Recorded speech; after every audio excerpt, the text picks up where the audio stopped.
સંસારી જીવના ભાવ મરણો તારવા કરુણા કરી શરિતા વિશુદાતણી પ્રભુ વીરતે સંજીવની શોષાતી દેખી શરિતને કરુણા વિના હૃદયે કરી મુનિકુંદ સંજીવની સમય પ્રાપ્ત તણે જન ભરી કુંદ કુંદ રચુ શાસ્ત્રો સાથિયા અમૃતે પુર્યા ગ્રંથાધિરાજ તારામાં ભાવો બ્રહ્માંડ ના ભર્યા અહો વાણી તારી રસમ રસભા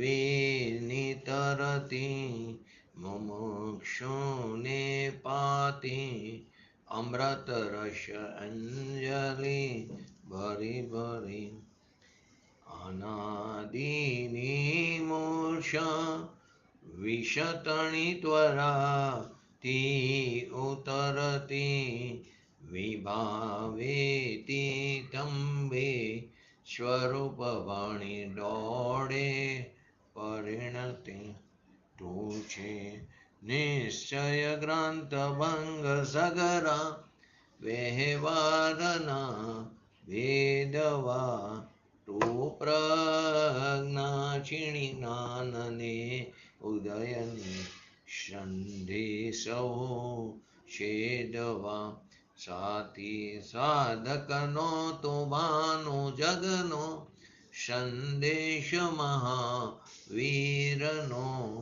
વિષામો ભવક્લાંતના હૃદયનો તું પંથ મુક્તિ તણો શૂન્યેતને રસને બાંધ શિથિલતાય જાણે તને હૃદય જ્ઞાની તણા જણાય તો રોચતા જગતની રુચિ આરસે સો તુરીજતા શકલ જ્ઞાયક દેવરીજે બનાવું પત્ર કુંદનના રત્નોના અક્ષરો લખી તથાપિ કુંદ સૂત્રોના અંકાએ મૂલ્યના કદી તથાપિ કાન વાણીના અંકાએ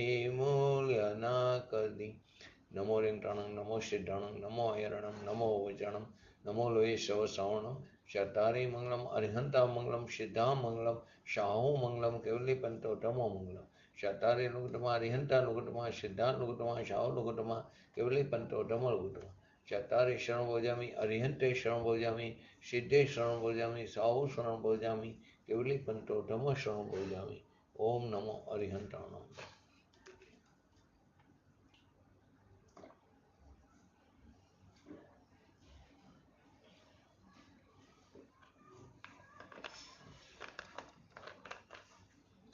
કર્તા કર્મ અધિકાર સમીક્ષા ગ્રંથાધિરાજ એમાં આપણે 73 નંબરની ગાથા સમજ્યા.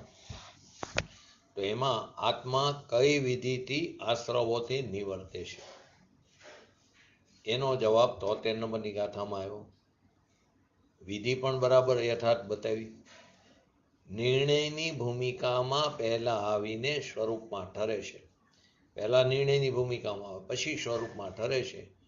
જેનો નિર્ણય જ હજી સાચો નથી કે હું એક છું, હું શુદ્ધ છું, હું પરના વિકલ્પથી એના મમત્વથી રહિત છું, પરના વિકલ્પના મમત્વથી હું રહિત છું, એવી મારી ચીજ છે, એવો નિર્ણય જેનો સાચો નથી અને કેવો શું પરમાણુ અને આકાશ જેવા પદાર્થ છે એવો હું એક પારમાર્થિક પદાર્થ છું. જેનો નિર્ણય હજી સાચો નથી કે હું એક છું, હું શુદ્ધ ધ્રુવ છું, પરના વિકલ્પના મમત્વથી રહિત મારી ચીજ આવી છે, એને ત્યાં સુધી ઠરશે કેવી રીતે? તો પરમાણુ ને આકાશ જેવા પદાર્થ છે એવો હું પારમાર્થિક પદાર્થ છું. હું મારા આત્મ સ્વભાવમાં પરદ્રવ્યની પ્રવૃત્તિથી નિવૃત્તિ કરીને હું મારામાં રહી શકું છું. પરદ્રવ્યની પ્રવૃત્તિથી નિવૃત્તિ કરીને, અહીં પરદ્રવ્ય એટલે બહારના પરદ્રવ્ય તો બરાબર છે, પરંતુ પોતાની પર્યાયમાં ઉત્પન્ન થતા રાગદ્વેષ આદિ વિકારી ભાવ, આશ્રવ ભાવ એનાથી નિવર્તેની વાત કરી છે. અજ્ઞાનથી ઉત્પન્ન થયેલા જે વિકલ્પ છે એ વિકલ્પને સ્વરૂપમાં સ્થિર થઈને હું છોડી શકું છું. સ્વરૂપમાં સ્થિર થાય તો એ નિર્વિકલ્પ દશા, તો વિકલ્પ ઉત્પન્ન જ નથી થતા, તેને છોડ્યા એમ કહેવામાં આવે છે. પરંતુ અત્યારે તો કે કર્મ ખસે ત્યારે થાય છે. શું કરી? કર્મને રાજા બનાવી દીધો. કર્મનો ક્ષય થાય ત્યારે કેવળ જ્ઞાન ઉત્પન્ન થાય છે. ઘાતી કર્મનો એમ નથી. કેવળ જ્ઞાનાવણી ક્ષય થાય તો કેવળ જ્ઞાન થાય એમ અત્યારે કહે છે. અહીં એમ કહે છે કે તું તારા સ્વરૂપમાં ઠરે તો વિકલ્પ છૂટી જાય છે. કર્મ ખપે તો હું સ્થિર થવું એવી વાત અહીં બતાવી નથી. કર્મ એને કારણે જાય છે. કર્મ પોતાની યોગ્યતાથી કર્મ અકર્મ રૂપે પરિણમે છે, પરંતુ લોકોને સમજવી તકલીફ પડે છે કે કર્મ પોતાની યોગ્યતાથી અકર્મ રૂપે પરિણમે છે. તો હવે પૂછે છે કે જ્ઞાન થવાનો એટલે કે જ્ઞાન એટલે કે આત્મા જે પોતાનું સ્વરૂપ છે એમાં સ્થિર થવું. જ્ઞાન થવાનું એટલે કે પોતાના સ્વરૂપમાં સ્થિર થવું, અથવા તો બીજું વિજ્ઞાન ઘન થકો, એટલે કે આશ્રવોની નિવૃત્તિ. પોતાના સ્વરૂપમાં સ્થિર થવું અને આશ્રવોની નિવૃત્તિ એનો સમકાર એટલે કે એકકાર કઈ રીતે છે? એક બાજુ સ્વરૂપમાં સ્થિર થતા જવું, એક બાજુ આશ્રવોથી નિવૃત્તિ, એ બેનો સમકાર એટલે કે એકકાર કઈ રીતે છે? એક સમયમાં બે થાય છે. ભગવાન આત્મા સ્વરૂપમાં સ્થિર થાય છે અને આશ્રવોથી નિવર્તે છે, તો એનો એકકાર છે. એકકાર છે તો કઈ રીતે છે? સમકાર એટલે કે પ્રકાશનું ઉત્પન્ન થવું ને અંધકારનો નાશ થવો, એનો સમકાર કઈ રીતે છે? તો આ શિષ્યનો પ્રશ્ન છે. તો કે પોતાનો જે શુદ્ધ સ્વભાવ છે એનું અંતર્ભાન થવું અને આશ્રવોથી નિવૃત્તિ એટલે વિકારથી, એનો અભાવ સ્વરૂપ એટલે કે એનાથી નિવૃત્તિ ને પોતાના સ્વરૂપમાં સ્થિર થવું, એનો સમકાર કઈ રીતે છે? તો એ બેયનો સમકાર છે એને જુદા જુદા દ્રષ્ટાંતોથી આપણને સમજાવે છે. તો 74 નંબરની ગાથાનો ઉદ્ભવ આના ઉત્તર રૂપે થયો છે. તો 74 નંબરની ગાથામાં આશ્રવોની નિવૃત્તિની વિધિ તો 73 નંબરમાં સ્પષ્ટ થઈ ગઈ. તો હવે પ્રશ્ન ઉપસ્થિત શું થયો શિષ્યને કે આત્મજ્ઞાન થવાનો અને આશ્રવોની નિવૃત્તિનો, પોતાના સ્વરૂપનું ભાન થવાનું અને આશ્રવોની નિવૃત્તિનું, એનો એકકાર કેવી રીતે હોઈ શકે? તો 74 નંબરની ગાથાનું હરિગીત બોલો જયંતિભાઈ.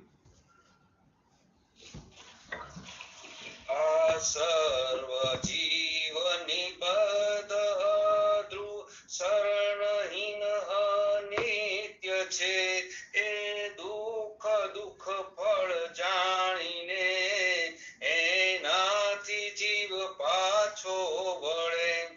આ સર્વ જીવ નિબદ્ધ અધ્રુવ શરણહીન અનિત્ય છે.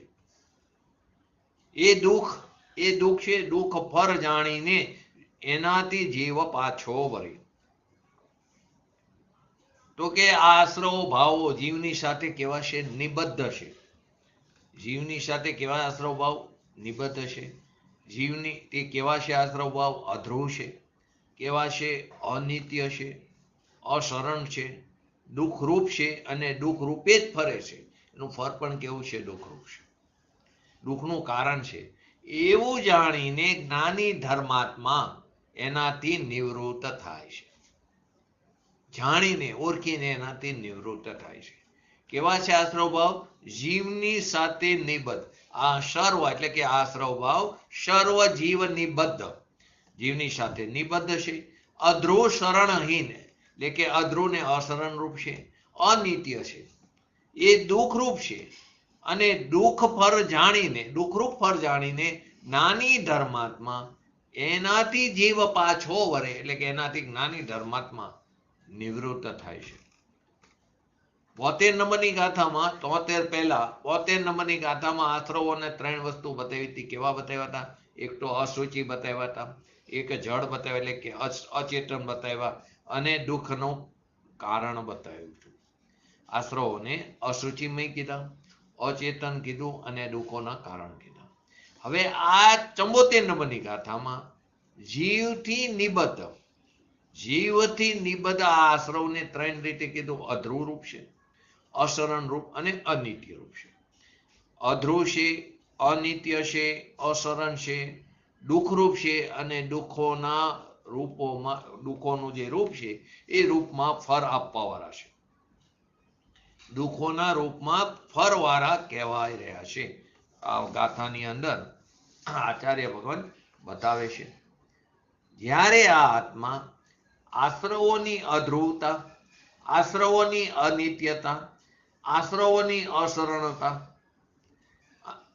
અને વર્તમાનમાં તેમજ આગામી કાળમાં, વર્તમાનમાં અને આગામી કાળમાં તે દુઃખરૂપ જાણીને, એ દુઃખરૂપ જાણી લેશે, અથવા તો દુઃખરૂપ જાણીને તો એને તત્કાળ કેમ નહીં છોડે?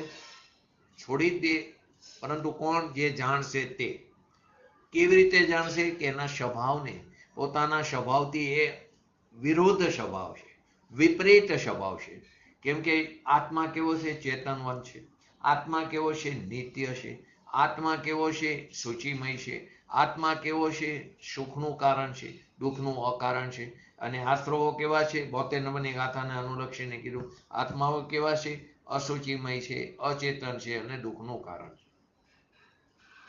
તો જ્યારે આ આત્મા એમાં આવે, જ્યારે આત્મા અને આશ્રવોના તફાવત અને ભેદને જાણે છે, ત્યારે એવી રીતે વાક્ય આવતું હતું ને. તો જ્યારે આ આત્મા આશ્રવોની અધ્રુવતા, અનિત્યતા, અશરણતા અને વર્તમાનમાં તેમજ આગામી કાળમાં એ દુઃખરૂપના, એની દુઃખરૂપતા જાણી લેશે આશ્રવોની, ત્યારે તેને તત્કાળ કેમ નહીં છોડે? 100% છોડી, અવશ્ય તત્કાળ જ છોડી દેશે. આમ જ્ઞાન થવાનો અને આશ્રવોનો નિવૃત્ત થવાનો, જ્ઞાન થવાનો, પ્રકાશ થવાનો અને અંધકારનો જવાનો. તો જ્ઞાન થવાનો અને આશ્રવોના નિવૃત્ત થવાનો સમકાર સહજ રીતે સિદ્ધ થાય છે. એક્ઝામ્પલથી સમજાવે છે આગળ. આમ જ્ઞાન થવાનો અને આશ્રવોના નિવૃત્ત થવાનો સમકાર સહજ સિદ્ધ થાય. પ્રકાશ પેલો જાય, પહેલો પ્રકાશ થાય કે પહેલો અંધકાર જાય? કે બંને સાથે થાય. બંને સાથે થાય. પહેલા સમ્યક દર્શન થાય પછી મિથ્યાત્વ જાય, કે પહેલા મિથ્યાત્વ જાય ને સમ્યક દર્શન થાય? બંને સાથે. જે સમયે મિથ્યાત્વ જાય તે જ સમયે સમ્યક દર્શન પ્રાપ્ત થાય. તો આચાર્ય અમૃતચંદ્ર જીવે આત્મખ્યાતિ ટીકામાં ઘણા બધા ઉદાહરણો આપીને ગાથાના મર્મને સમજાવ્યો છે, તેને બતાવ્યો છે. પહેલું ઉદાહરણ, પછી એને વિસ્તૃતમાં જોશું. વૃક્ષ અને લાખની જેમ. જો ગામડામાં જે રહેતા હોય એને વધારે ખ્યાલ આવી જાય. વૃક્ષ અને લાખ હોય વૃક્ષની હારે, એમાં પીપળનું ઝાડ હોય, એની હારે લાખ ચોંટાડે તો એ લાખ છે ને ધીમે ધીમે પીપળના ઝાડને ખલાસ કરી નાખે. એનો ઘાતક છે લાખ. તો કે વૃક્ષ અને લાખની જેમ વધ્ય એટલે કે ઘાતક સ્વભાવ વાળા હોવાથી આશ્રવો જીવની સાથે બંધાયેલા છે, તો પણ અવિરુદ્ધ સ્વભાવનો અભાવ હોવાથી, અવિરુદ્ધ સ્વભાવ નથી, તે વિરુદ્ધ સ્વભાવ છે, માટે અવિરુદ્ધ સ્વભાવનો અભાવ કીધું. બે નાસ્તી લીધી, અવિરુદ્ધ અને અભાવ, અથવા તો વિરુદ્ધ સ્વભાવ વાળા હોવાથી તેઓ જીવ નથી.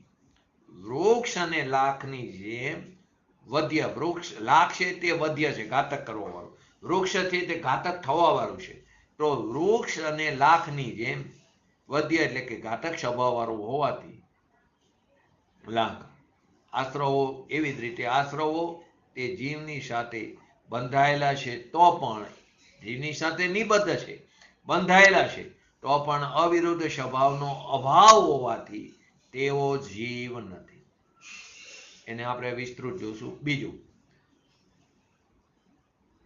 કેમ તે અધ્રુવ છે અને ચૈતન્ય સ્વભાવ કેમ ધ્રુવ છે? તો બીજું એક્ઝામ્પલથી, આશ્રવો જે છે તે મુરગીના વેગની જેમ, મુરગી એટલે આપણે ગુજરાતીમાં શું કહી, વહી આવી, વાઈ કહી છે ને, એને મુરગી કહી. જો કોઈ માણસ ચાલતા ચાલતા પડી જતો તો વહી આવે, આપણે એમ કે આને મુરગી આવી, એટલે એને કોઈ ચંપલ સૂંઘાડે, કોઈ ડુંગળી સૂંઘાડે, આવે જે ઘરગથ્થુ ઉપાય હતા, પણ ખરેખર એ વસ્તુ કારગત નથી, પરંતુ એનાથી ઘણાને સારું થઈ જતું.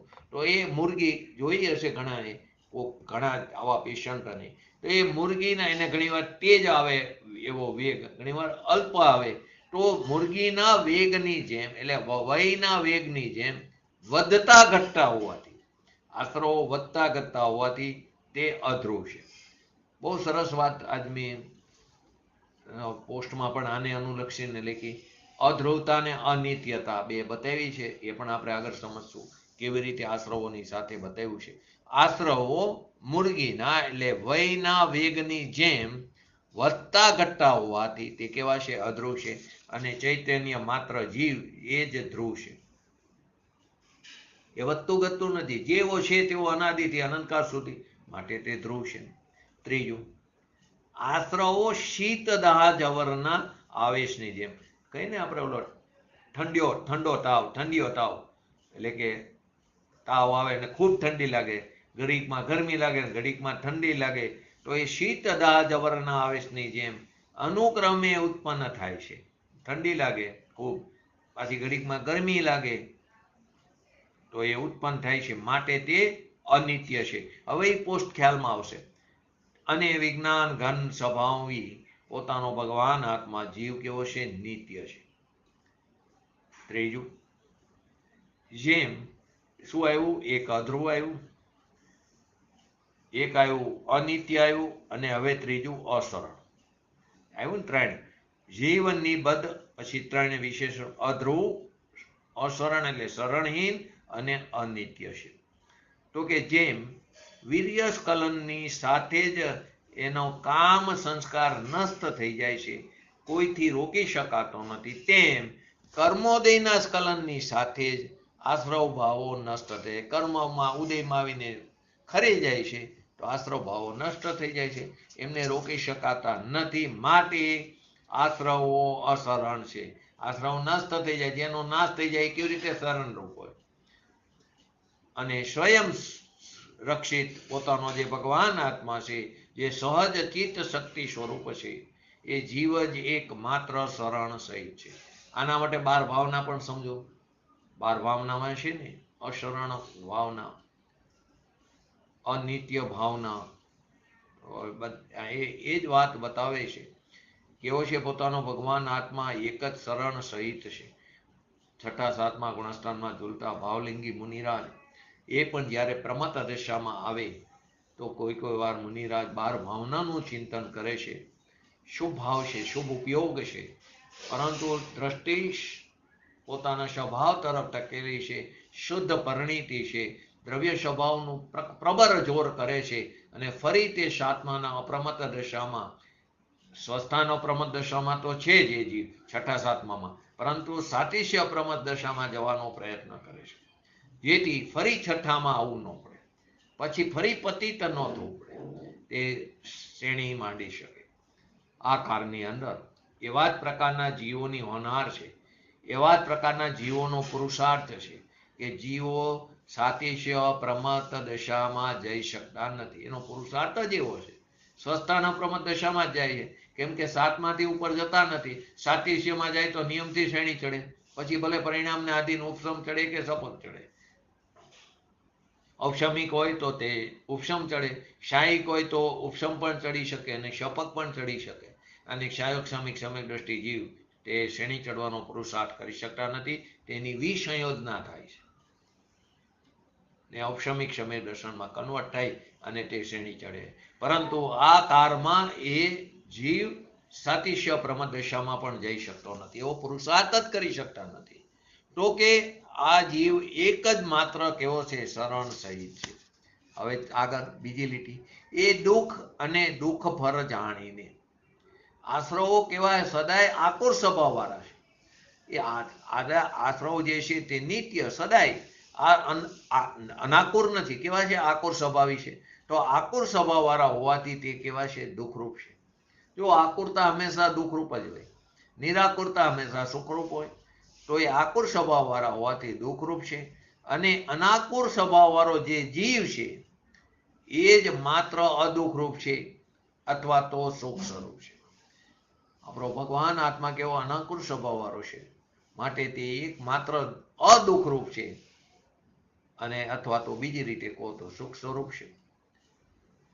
હવે દુઃખ ફર જાણીને આગામી કાળમાં અનાકુરતા આપણે ઉત્પન્ન કરવી છે, પરંતુ એની જગ્યાએ શું કરીએ આપણે? પરનું લક્ષ કરીને રાગદ્વેષાદી ભાવો ઉત્પન્ન કરી રહ્યા છીએ આપણી ભૂલને કારણે.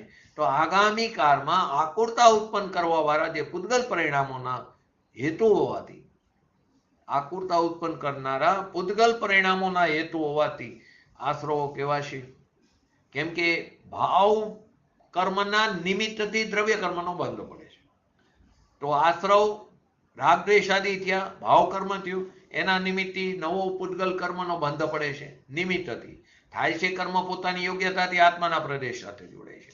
તો પૂતગલ પરિણામના હેતુ હોવાથી આશ્રવોનું દુઃખ, આશ્રવો કેવા છે? દુઃખરૂપ છે અથવા તો દુઃખના ફળરૂપ છે.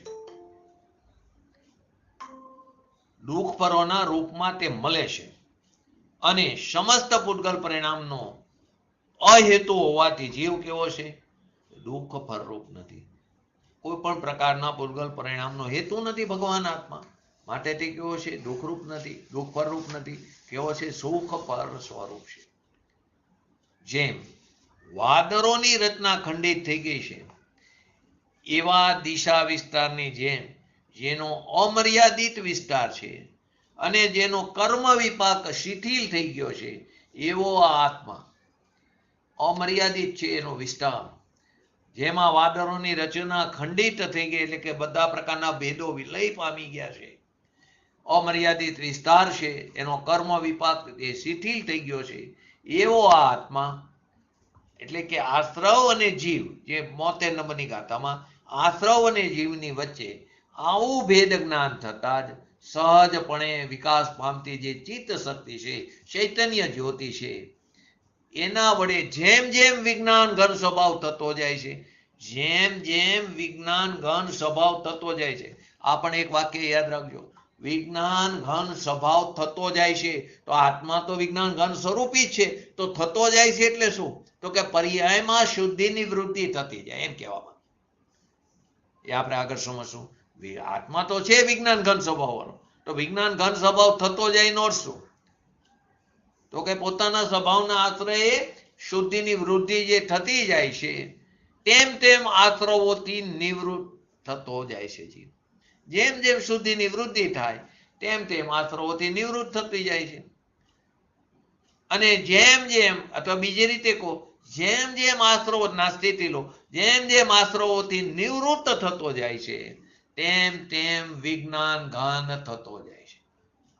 જેમ જેમ આશ્રવોથી નિવૃત્ત થાય તેમ શુદ્ધિ નિવૃત્તિ થતી જાય છે, અથવા તો જેમ જેમ શુદ્ધિ નિવૃત્તિ થાય એટલે વિજ્ઞાન ઘન થતો જાય છે, તેમ તેમ આશ્રવોથી નિવૃત્ત થતો જાય છે. આત્મા એટલો જ વિજ્ઞાન ઘન સ્વભાવ થાય છે કે જેટલો આશ્રવોથી નિવૃત્ત થાય. કેટલો વિજ્ઞાન ઘન સ્વભાવથી કેટલી શુદ્ધિ નિવૃત્તિ થાય? કે જેટલો આશ્રવોથી નિવૃત્ત થાય. અને તેટલો જ આશ્રવથી નિવૃત્ત થાય છે કે જેટલો વિજ્ઞાન ઘન સ્વભાવ થતો જાય છે. બે રીતે કહી શકાય. આ રીતે જ્ઞાન થવાનો અને આશ્રવોની નિવૃત્તિનો સમકાર છે. જ્ઞાન થવાનો એટલે કે આત્મભાન થવાનો, વિતરાગ દશા પ્રગટ થવાનો, અને આશ્રવોની નિવૃત્તિનો પ્રકાશ અને અંધકારની જેમ સમકાર છે. આચાર્ય જયસેનજીની તાત્પર્ય વૃત્તિ ટીકાની અંદર એમણે બતાવ્યું કે ગાથામાં તો માત્ર આશ્રવો વિશે જ કહેવામાં આવ્યું છે કે તેઓ જીવ નિબદ્ધ છે, જીવની સાથે બંધાયેલા છે, પરંતુ કેવા છે? અધ્રુવ છે, અનિત્ય છે, અસ્મરણરૂપ છે, વર્તમાનમાં દુઃખરૂપ છે, અને આગામી કાળમાં દુઃખના હેતુભૂત કર્મોના બંધનું કારણ છે. દુઃખના હેતુભૂત જે કર્મ છે એના બંધનું કારણ એટલે કે પૂતગલ પરિણામોનો બંધ પડે છે, એટલે કે પૂતગલ પરિણામો એટલે કે દ્રવ્ય કર્મનો બંધ પડે છે ભાવ કર્મના નિમિત્તથી. પરંતુ ટીકામાં આચાર્ય અમૃતચંદ્ર દેવે આશ્રવોનું આત્માથી વિરુદ્ધ સ્વભાવત્વ સિદ્ધ કર્યું. આત્માનું આશ્રવો જે છે એનું આત્માથી કેવું સિદ્ધ કર્યું? વિરુદ્ધ સ્વભાવત્વ સિદ્ધ કર્યું. એ 72 નંબરની ગાથાથી ચાલ્યું આવે છે. તેઓ કહે છે કે આશ્રવો કેવા છે? અધ્રુવ છે. તે શું કહે છે? આશ્રવો અસરણ છે.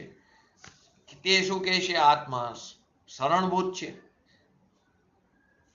આત્મા શરણભૂત છે, આત્મા ધ્રુવરૂપ છે. ત્યારે અહીંયા ઓલામાં શું કહે છે? આશ્રવો અધ્રુવ છે, તે અનિત્ય છે. આત્મા નિત્ય છે. આશ્રવો અશરણ છે, આત્મા શરણરૂપ છે. આશ્રવો દુઃખરૂપ છે, આત્મા સુખ સ્વરૂપ છે. તો વિરુદ્ધ સ્વભાવત્વ સિદ્ધ કર્યું. આત્મા ધ્રુવ, નિત્ય, શરણભૂત અને તે સુખરૂપ છે. અને આશ્રવો અધ્રુવ, અનિત્ય, અશરણરૂપ અને દુઃખનું કારણ છે. તથા આશ્રવો દુઃખના કારણભૂત કર્મોના બંધના કારણ છે. પાંચમું આવે ને, આખી ગાથા લો તો એની અંદર આ બે વસ્તુ આવે છે. શું આવે છે? આત્મા આ દુઃખ ફર જાણીને એનાથી જીવ પાછો રે. શું હતી હરિગીતમાં? આ સર્વ જીવ નિબદ્ધ, અધ્રુવ, શરણહીન એટલે અશરણ અને અનિત્ય છે. 3 વિશેષણ. પછી એ દુઃખ અને દુઃખ પર જાણીને એ જીવ, એનાથી જીવ પણ કયો? કે જ્ઞાની જીવ. તો અહીં પણ એ જ કહે છે. શું કહે છે? કે આ આત્મા દુઃખોના જે આશ્રવો દુઃખોનો કારણભૂત કર્મનો બંધનું કારણ છે. કે જે ભાવ કર્મ એટલે કે રાગ દ્વેષ આદિ આશ્રવ ભાવના નિમિત્તથી દ્રવ્ય કર્મનો જે બંધ પડે છે, પણ આત્મા કોઈ પણ કર્મ બંધનું કારણ નથી. વિરુદ્ધ સ્વભાવત્વ સિદ્ધ કર્યું. આમ આત્મા અને આશ્રવોના સ્વભાવ પરસ્પર કેવા છે? વિરુદ્ધ છે. આ પ્રમાણે જ્યારે આત્મા અને આશ્રવોનું વિરુદ્ધ સ્વભાવત્વ જાણી લે છે, ત્યારે તે આશ્રવોથી નિવૃત્ત થઈ જાય. એટલે કે એના તફાવતને ભેદને જાણે છે, ત્યારે એનાથી તે નિવૃત્ત થાય છે. 72 નંબરની ગાથાની આજ વાત એ હતી. બધી 72, 73, 74 ખરેખર જોવો તો કર્તા કર્મ અધિકાર ખૂબ જ બધી ગાથાઓ અદ્ભુત છે. તો આ પરસ્પર વિરુદ્ધ સ્વભાવત્વના ટીકામાં અનેક પ્રકારના ઉદાહરણો આપીને એને યુક્તિના માધ્યમથી સિદ્ધ કર્યું. તો પહેલું આપણે ઉદાહરણ લઈ. પહેલું શું લીધું હતું? વૃક્ષ અને લાખ બે વચ્ચે કેવો હતો? વધ્ય ઘાતક શવ. તો કે સૌ પ્રથમ કયું લીધું? કે જેમ પીપરનું વૃક્ષ હોય અને લાખમાં પરસ્પર વૃક્ષ કેવો છે? વધ્ય ઘાતક સંબંધ છે. પીપરનું વૃક્ષ હોય, તમે જુઓ ઘણી જગ્યાએ એક ઝાડ હોય તેની અંદર ઓલી વેલ નાખી દો ને તો ધીમે ધીમે એમાં કેટલી બધી વેલું થઈ જાય. છોકરાઓને રમત લાગે પણ એ ઝાડ સુકાઈ જાય. કેમ કે જે વેલ છે ને એ ઝાડમાંથી પોષણ પોતાનું લઈ લે, પોતાનું કરી લે, એટલે ઝાડને પોષણ મળતું નથી, ઝાડ સુકાઈ જાય. જો આપણે નાના હતા અત્યારે પણ ઘણી જગ્યાએ જોઈ છે, નાના સિટીમાં તો ખાસ હોય, લીમડાનું ઝાડ હોય એમાં એ વેલ નાખી દે, એ લાંબી લાંબી લટકતી હોય તો એ ધીમે ધીમે લીમડાને સૂકવી નાખશે કાળક્રમે. કેમ કે એ જે પોષણ લીમડાને મળવું જોઈએ એની જગ્યાએ એ પોતે લઈ લેશે. એવી જ રીતે પીપર વૃક્ષ અને લાખમાં પરસ્પર કેવો છે? વધ્ય ઘાતક સંબંધ છે. બંને વચ્ચે કેવો છે? વધ્ય ઘાતક સંબંધ છે. એ જ પ્રમાણે આત્મા અને આશ્રવો વચ્ચે પણ કેવો સંબંધ છે? પરસ્પર વધ્ય ઘાતક સંબંધ છે. આત્મા વધ્ય છે અને આશ્રવો ઘાતક છે. ઓલામાં વૃક્ષ વધ્ય છે અને લાખ ઘાતક છે. અહીં શું છે? આત્મા વધ્ય છે અને આશ્રવો ઘાતક છે. કેવી રીતે? જેમ પીપરમાં લાખ પેદા થઈ ગઈ તો એ પીપર નષ્ટ થઈ જાય છે. પીપરમાં લાખ પેદા થઈ ગઈ તો એ પીપરને શું કરી નાખે છે? નાશ કરી નાખે છે. જો કે લાખ જે છે તે પીપરમાં જ પેદા થાય, બીજે નથી થતી. લાખ પીપરમાં જ પેદા થાય, એટલે કે પીપરનું જ અંગ છે. લાખ પીપરનું જ અંગ છે, એનો જ અંશ છે, તેમ છતાં તે પીપરની ઘાતક હોવાથી પીપર નથી. તે પીપરનો નાશ કરે માટે તે પીપર નથી. છે પીપરનું અંગ, પીપરમાં જ પેદા થાય છે લાખ, તેમ છતાં તે પીપરની ઘાતક હોવાથી પીપર નથી. એવી જ રીતે આશ્રવ ભાવો પણ આત્મામાં જ પેદા થાય. આત્મામાં એટલે કે પર્યાયમાં. આશ્રવ ભાવો પણ આત્મામાં જ પેદા થાય, એટલે કે આત્માની જ વિકારી પર્યાય છે. તેમ છતાં તે આત્મ સ્વભાવના ઘાતક હોવાથી તે આત્મા નથી. તે આત્મા નથી. જેવી રીતે લાખ પીપરનું જ અંગ છે, એનો જ અંશ છે, પીપરમાં જ પેદા થાય છે, પરંતુ પીપરની ઘાતક હોવાથી તે પીપર નથી. તેવી જ રીતે આશ્રવ ભાવો પણ આત્મામાં જ પેદા થાય, એટલે કે આત્માની જ વિકારી પર્યાયો છે. તેમ છતાં તે આત્મ સ્વભાવના ઘાતક હોવાથી તે આત્મા નથી. હવે અહીં પ્રશ્ન ઉપસ્થિત થવો જોઈએ, આત્મ સ્વભાવનો ઘાતક કેવી રીતે? બોલો. પ્રશ્ન શિષ્ય ઉપાડે છે કે આત્મા તો નિત્ય છે, તો વધ્ય કઈ રીતે થઈ શકે, એનો ઘાત કઈ રીતે થઈ શકે? જેવી રીતે લાખ જે છે તે પીપરનો નાશ કરે, વાસ્તવમાં પીપરનો પણ નાશ થતો નથી. કેવી રીતે? એવી જ રીતે આત્મા તો નિત્ય છે, એ વધ્ય કઈ રીતે થઈ શકે, એનો ઘાત કઈ રીતે થઈ શકે? શું આવે એમાં? બેનો સમજાવો. પહેલા દ્રષ્ટાંત સમજાવો. આવ્યું, આપણે દ્રષ્ટાંતથી સિદ્ધાંત બાજુ ગયા.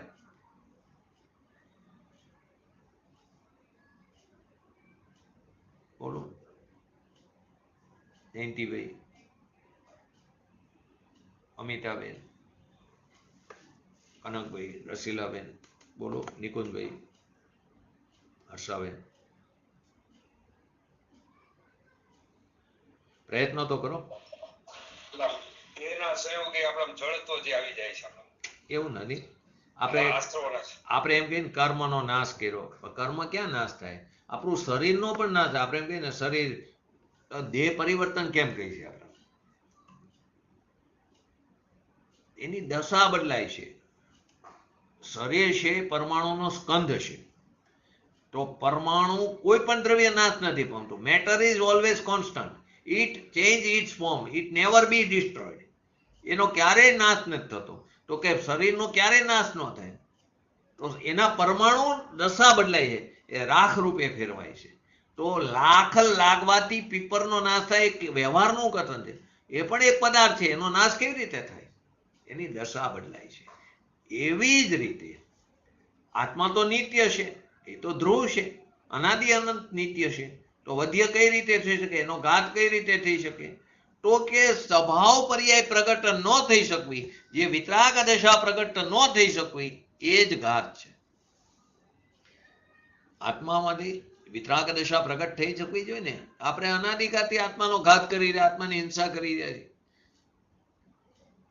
આપણે બહારની અહિંસા પારી, પણ અંદરથી રાગાદી ભાવની ઉત્પત્તિ તો ચાલુ જ રહે છે. તો સ્વભાવ પર્યાય પ્રગટ ન થઈ શકવી એ જ ઘાત છે. અને જ્યાં સુધી આશ્રવ ભાવોનો અભાવ નહીં થાય ત્યાં સુધી સંવર નહીં થાય. જ્યાં સુધી આશ્રવ ભાવોનો અભાવ નહીં થાય ત્યાં સુધી સંવર નહીં થાય. એ જ ખરેખર આત્માનો ઘાત છે. સંવર ન થયો એ આત્માનો ઘાત છે. ખ્યાલ આવી ગયો? બીજું ઉદાહરણ વૈનું આવ્યું, એટલે કે મુર્ગી. તો કે આત્મખ્યાતિમાં વૈનો વેગ અને શીતદાહ જવરનું ઉદાહરણ આપીને શું બતાવ્યું? આશ્રવોની અધ્રુવતા બતાવી અને અનિત્યતા, એને બેને સિદ્ધ કર્યું બે ઉદાહરણથી. અધ્રુવ અને અનિત્ય શબ્દ, અધ્રુવ કો અનિત્ય, એ શબ્દોને એકાર્થવાથી સમજવામાં આવે છે. કારણ કે 12 ભાવનાઓમાં પહેલી ભાવનાને અનિત્ય ભાવના પણ કહેવામાં આવે છે. 12 ભાવનામાં પહેલી ભાવનાને અનિત્ય ભાવના કહેવામાં આવે છે, અને એને અધ્રુવ ભાવના પણ કહેવામાં આવે છે. એટલે અધ્રુવતા અને અનિત્યતા શબ્દોને એકાર્થવાથી પણ સમજવામાં આવે છે. કેમ કે 12 ભાવનામાં પહેલી ભાવનાને અનિત્ય ભાવના પણ કહેવાય ને અધ્રુવ ભાવના પણ કહેવામાં આવે છે. દાદ સ્નાનુપેક્ષામાં આચાર્ય કુનકુન દેવે પોતે પહેલી ભાવનાને અધ્રુવ ભાવના નામથી સંબોધિત કરવામાં આવી છે. અનિત્ય ભાવના એવું નામ તો અનેક સ્થાને પ્રાપ્ત થાય જ છે આપણને, પરંતુ કુંકુનાચાર્ય દેવે દ્વાદશાનુપેક્ષાની અંદર તેને અધ્રુવ ભાવના પણ બતાવી છે. આમ હોવા છતાં પણ અધ્રુવતા અને અનિત્યતામાં સૂક્ષ્મ અંતર પડ્યું છે. આજની પોસ્ટમાં લખ્યું છે, ખ્યાલ આવ્યો હોય તો. બંને વચ્ચે અધ્રુવતા અને અનિત્યતામાં સૂક્ષ્મ અંતર પડ્યું છે, જેને આત્મખ્યાતિમાં બે ઉદાહરણથી સમજાયું. એક વય એટલે કે વાયુનો વેગ એટલે કે મુરગીનો વેગ, અને શીત દાહ જવર એટલે કે ઠંડીઓ તાવ, એના ઉદાહરણથી સ્પષ્ટ કર્યું. કેવી રીતે સમજ્યું? વય જે છે ખરેખર એ શું છે? વાયુ વિકાર સંબંધી બીમારીનું નામ છે. વય જે છે ખરેખર વાયુ સંબંધી, ને વૈદિક શાસ્ત્રમાં જાઓ તો ત્રણ જ વસ્તુ હોય, કફ, પિત્ત અને વાયુ. ત્રણ જ વસ્તુ છે, એને કારણે અનેક રોગો ઉદ્ભવે છે. અંદર પડેલા છે પણ પર્યાયમાં ઉત્પન્ન થાય છે. બધા પ્રકારના રોગો અંદર પડેલા છે.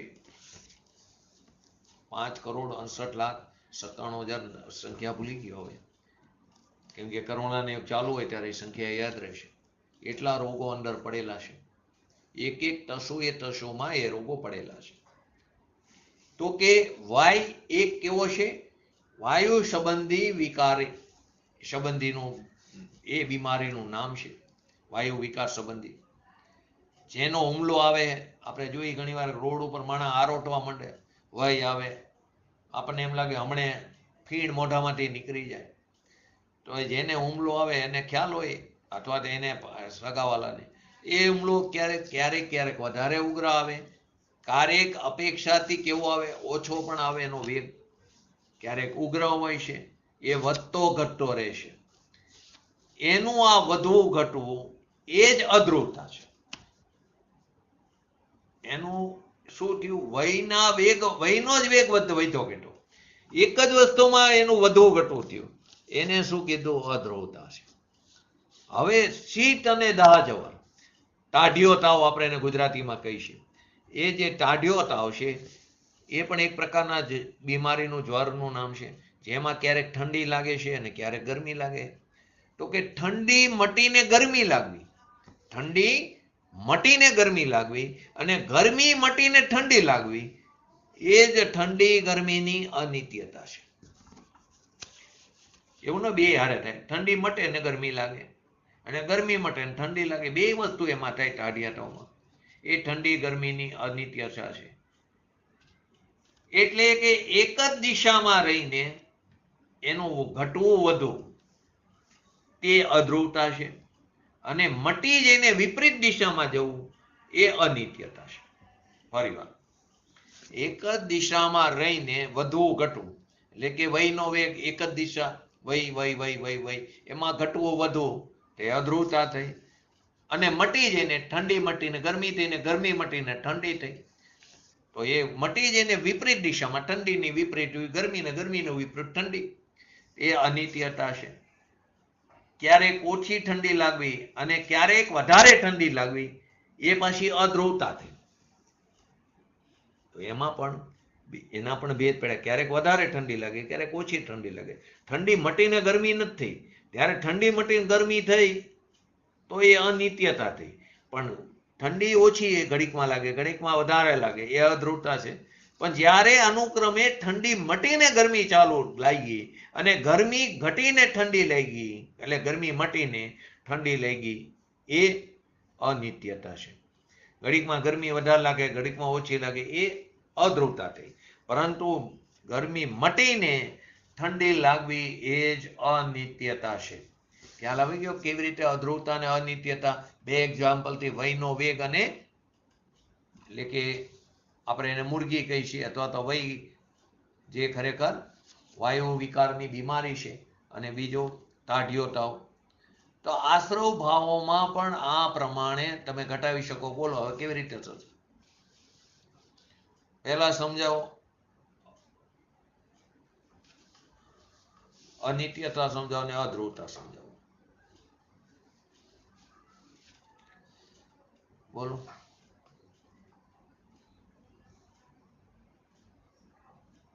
એક્ઝામ્પલથી તરત ખ્યાલ આવી જવો જોઈએ. આત્રવ ભાવમાં હા બોલો. અનિત્યતા એ શીત જોર ને હે શીત જોર આવે અનિત્યતા કીધી. હા પણ આત્રવ ભાવમાં કેવી રીતે થશે? એ તો એક્ઝામ્પલ આવ્યું, દ્રષ્ટાંત આવ્યું. હવે સિદ્ધાંતમાં કેવી રીતે શું?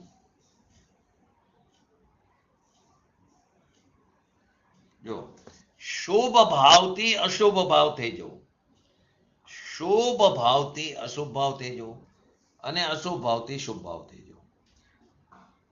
આ કાળક્રમે આ બે પલટાતા જ રહેશે. અત્યારે શુભમાંથી અશુભ, અશુભમાંથી શુભમાં.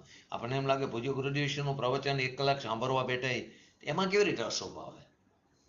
આવે, નિયમથી આવે. ત્યાં સુધી પોતાના સ્વભાવનું ભાન નથી ને. ધર્મીને પણ આવે છે, પરંતુ એ ભૂમિકા અનુસાર, પણ આપણે તો આવે જ. કેવી રીતે આવે? કે પૂજ્ય ગુરુદેવનું પ્રવચન સાંભળતા હોય અને આપણને આખા દિવસના ધંધાના વિચાર ચાલુ, વિકલ્પ ચાલુ છે. મારે ઓલાને જઈને આ ઓર્ડર પૂરો કરવાનો, આને જઈને આ ચેક આપવાનો હોય, લેડીઝ હોય તો ઘરમાં જઈને આટલા મહેમાન આવવાના, ફટાફટ રસોઈ કરવી પડશે. શબ્દો સંભળાતા પણ હોય, અંદર વિકલ્પ ચાલુ હોય, આંખ ઘડિયાળ સામે ટેકી હોય, અથવા તો આંખ બહાર જતી હોય, કોણ આવે જાય. આ બધા એક પ્રકારના અશુભ ભાવ છે. દરેકે પોતપોતાના પરિણામ ચકાસો. આપણે ક્યાં ઊભા છીએ? બગાસા આવતા હોય, જીનવાણીની વિરાધના થતી હોય, આંખ બંધ થઈ જતી હોય, ચાલુ પ્રવચને શેર બજાર ચાલુ હોય, આ બધું શું છે? શુભ ભાવ છે. શુભ ભાવ તો એને થતો જ નથી, પણ એ શુભ અશુભ, શુભ અશુભ, શુભ અશુભ ચાલુ છે. તો કે શુભમાં શુભ ભાવ મટ્યો અને અશુભ ભાવ થયો, ને અશુભ મટીને શુભ ભાવ થયો, તો એ શું થઈ? એ શું થઈ? આત્રવોની અનિત્યતા થઈ. મટ્યું ને, વિપરીત દિશા થઈ ને. શુભમાંથી અશુભ થયો, અશુભમાંથી શુભ થયો. એટલે અનુક્રમથી ક્ષણમાં શુભ અને ક્ષણમાં અશુભ, ઘડીકમાં શુભ, ઘડીકમાં અશુભ, એ આશ્રવોની અનિત્યતા થઈ. અને તીવ્ર અશુભથી મંદ અશુભ થઈ જવો. તીવ્ર અશુભથી મંદ એટલે એકમાં ને એકમાં વધઘટ થઈ, વયના વેગની જેમ. અને મંદ અશુભથી તીવ્ર અશુભ થવો, અથવા મંદ શુભથી તીવ્ર શુભ થઈ જવો, અથવા તીવ્ર શુભથી મંદ શુભ થઈ જવો. કેમ કે લેશિયાના અનેક પ્રકાર છે. તો એ શું છે? અધ્રુવતા છે. એકમાં ને એકમાં થયું ને. શુભમાં થયું, મંદમાંથી તીવ્ર થયું, તીવ્રમાંથી મંદ થયું, અથવા અશુભમાં થયું, મંદમાંથી તીવ્ર થયો, તીવ્રમાંથી મંદ થયો. એ અધ્રુવતા છે. તો ક્ષણમાં પુણ્યાશ્રવ, ક્ષણમાં પાપાશ્રવ થઈ જવા, ઘડીકમાં પુણ્યાશ્રવ, ઘડીકમાં પાપાશ્રવ, તે શું છે? આશ્રવ ભાવોની અનિત્યતા છે. અને પુણ્ય આશ્રવોમાં મનતા તીવ્રતા થતી રહેવી, અથવા તો પાપ આશ્રવ ભાવોમાં મનતા તીવ્રતા થતી રહેવી, એ એની આશ્રવ ભાવની અધ્રુવતા છે. એટલે આશ્રવ ભાવમાં બંને પ્રકારની સ્થિતિઓ બને. તેથી આશ્રવ ભાવ અધ્રુવ પણ છે અને અનિત્ય પણ છે. બંને વચ્ચેનું અંતર આવ્યું છે. એકાર્થવાર્થી શબ્દ, પરંતુ બંને વચ્ચે સૂક્ષ્મ અંતર પણ છે. તો ભગવાન આત્મા જે ચૈતન્ય સ્વરૂપ છે, એ ચૈતન્ય માત્ર હોવાથી કેવો છે? ધ્રુવ છે. અને વિજ્ઞાન ઘન સ્વભાવી હોવાથી કેવો છે? તે નિત્ય છે. ચૈતન્ય સ્વભાવ ક્યારે વધતો ઘટતો નથી, માટે તે કેવો છે? નિત્ય છે. વધતો ઘટતો નથી, માટે તે કેવો છે? ધ્રુવ છે. તેને વિજ્ઞાન ઘન સ્વભાવ એટલે કે તે બદલાતો નથી, વિપરીત નથી થતો, જેવો છે તેવો ત્રિકાળ શુદ્ધ રહેશે, માટે તે નિત્ય છે.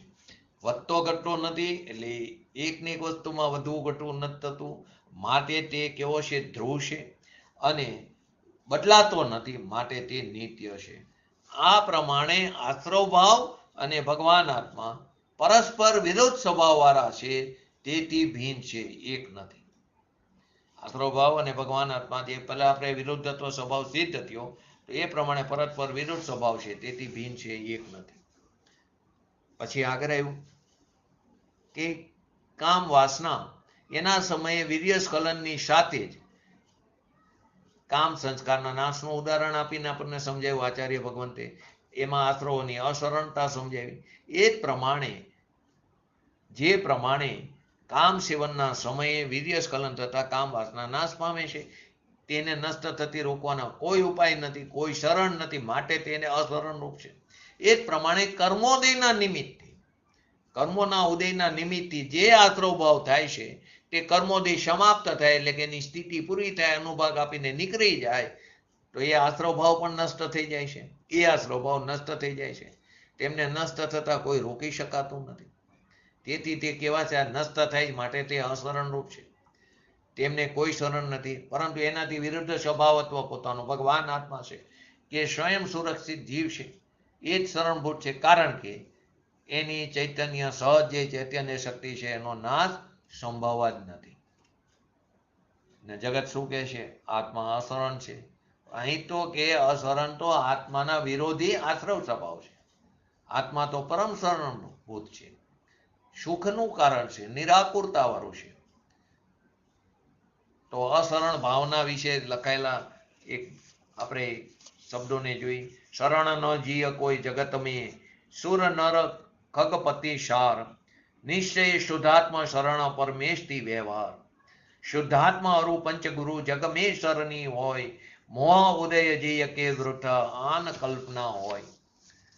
હરિગીતેનું શું છે, નિજ આત્મા નિશ્ચય શરણ વ્યવહાર છે, પરમાત્મા જો ખોજતા પર કી શરણ વ આત્મા બહિરાત્મા. બહિરાત્મા અંતરાત્મા ને પરમાત્મા. ધ્રુવ જામ से जो विमुख वह पर्याय ही संसार है. જે પર્યાયની અશુદ્ધતા એ જ સંસારની શુદ્ધતા, એ જ મોક્ષ છે. બહાર કઈ સંસાર મોક્ષ નથી. ધ્રુવ ધામ કી આરાધના આરાધના કા સાર હૈ. સંયોગ જેટલા છે, સંયોગ હે અશરણ, સભી નિજ આત્મા ધ્રુવ ધામ હે. પર્યાય વ્યય ધર્મ, એનો વ્યય એનો ધર્મ છે, પરંતુ દ્રવ્ય કેવું શાશ્વત ધામ હે. इस सत्य को पहचाना ही भावना का सार है. ध्रुव धाम की आराधना आराधना का सार છે. તો અહીં આત્માને આ છંદની અંદર, હરિગીતની અંદર આત્માને નિશ્ચય ચરણ બતાવવામાં આવ્યો છે, નિશ્ચય ચરણ રૂપ બતાવવામાં આવ્યો છે. અશરણ તો સંયોગ અને વિકારી ભાવો છે, સંયોગી ભાવો છે, સંયોગ છે અને સંયોગી ભાવ છે. વિકારી ત્રિકારી ભાવ ક્યારે અશરણ રૂપ હોતો નથી. અશરણ રૂપ કોણ છે, સંયોગ અને સંયોગી ભાવ. અધ્રુવ, અનિત્ય, અશરણ વિશેષણને બાર ભાવનામાં આપણે ખાસ સમજી શકીએ છીએ. આશ્રવ ભાવો જ વર્તમાનમાં કેવા છે, દુઃખરૂપ છે અને ભવિષ્યમાં પણ દુઃખ આપવા વાળા છે. કેમ કે મોહ, રાગ, દ્વેષ આદિ ભાવો એ જ આશ્રવ ભાવો છે. તેઓ અશાંતિ સ્વરૂપ છે, આકુરતા સ્વરૂપ હોવાથી વર્તમાનમાં તે દુઃખરૂપ છે તથા અશાંતિ અને આકુરતાનો જનક છે, ઉત્પન્ન કરનારો છે. એ આકુરતાજનક તે કર્મોના બંધનનું કારણ હોવાથી તે કેવો છે, દુઃખરૂપ છે, દુઃખ ફળરૂપ છે. એનાથી કર્મોનો બંધ પડે એના નિમિત્તથી. તો આ આશ્રવ ભાવો વર્તમાનમાં તો દુઃખ આપે જ છે. દુઃખ શું આપે, ખરેખર એ પોતે જ દુઃખરૂપ છે ખરેખર. અને તેમનું નિમિત્ત પામીને જે દ્રવ્ય, પૂતગલ દ્રવ્ય રૂપી જે કર્મનો બંધ પડે, એ કર્મો ભવિષ્યમાં જ્યારે એની સ્થિતિ પૂરી થઈને ઉદયમાં આવશે ત્યારે તેના નિમિત્તથી પાછો નવો ભાવ કર્મ થશે. તો આવી અનેક પ્રકારની પ્રતિકૂળતાઓ થશે. એ પણ કેવી છે, દુઃખ પરરૂપ છે. માટે દુઃખ પરરૂપ હોવાથી આશ્રવ આગામી દુઃખોના પણ કારણ છે. તો આશ્રવ ભાવ પુણ્યરૂપ પણ છે, આશ્રવ ભાવ પાપરૂપ પણ છે. તો કે એનું તાત્પર્ય શું થયું, આશ્રવ ભાવ બે પ્રકારના હોય છે, પુણ્ય આશ્રવ અને પાપ આશ્રવ, શુભ આશ્રવ અને અશુભ આશ્રવ. આજે થોડુંક સાધ્ય વહેલો પૂરું કરીશી. તો આપણે પણ આ આશ્રવોનો અને આત્મા વચ્ચેના તફાવત અને ભેદને યથાર્થ રીતે જાણીને પોતાનો જે ત્રિકારી ભગવાન આત્મા, જેના તરફ આપણે ક્યારેય દ્રષ્ટિ નથી કરી, તેની પૂજ્ય ગુરુદેવશ્રી જેવા જ્ઞાની પુરુષોના હૃદયના મર્મને સમજીને એમને કહેલી વાતને અનુસરીને તે તરફ દ્રષ્ટિ કરીને આપણે પણ શીઘ્ર ને શીઘ્ર વિતરાગતા પ્રકટ કરી એવી પરમ વિરલ ભાવના સાથે આજનું વ્યક્તિત્વ પૂરું કરું. જય જીનેન્દ્ર. બોલો જીનવાણી સ્તુતિ. जिनवाणी की स्तुति अल्प होती परमाण, अनुसेवक विनती करे हे माता मोहि ज्ञान.